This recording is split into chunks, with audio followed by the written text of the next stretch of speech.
Au lendemain d'une consultation électorale, on fait les comptes. Alors un peu plus de 18 114 000 personnes ont voté en France. Un peu plus de 1 million d'entre elles ont voté blanc ou nul, après s'être déplacées quand même.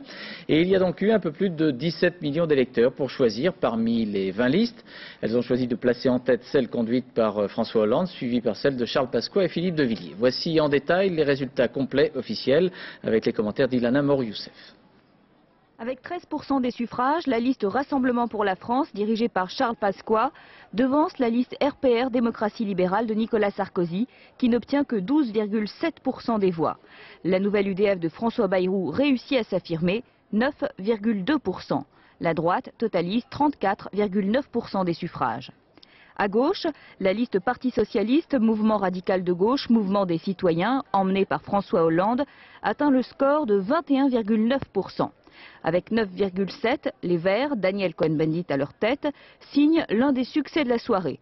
Déception en revanche pour les communistes qui doivent se contenter de 6,7% des voix. Avec un total de 38,3, la gauche reste en tête. Autre surprise, la liste Chasse, Pêche, Nature et Tradition de Jean Saint-Josse qui talonne les communistes, 6,77% contre 6,78, soit à peine 314 voix d'avance pour la liste de Robert Hue. Pour la première fois, les chasseurs entrent au Parlement européen, de même que la liste d'extrême gauche d'Arlette Laguiller et Alain Krivine avec 5,2%. À l'extrême droite enfin, le Front National de Jean-Marie Le Pen obtient 5,7% des voix. Il tient à distance son rival du Mouvement National, Bruno Maigret, qui avec 3,2% n'obtient aucun élu.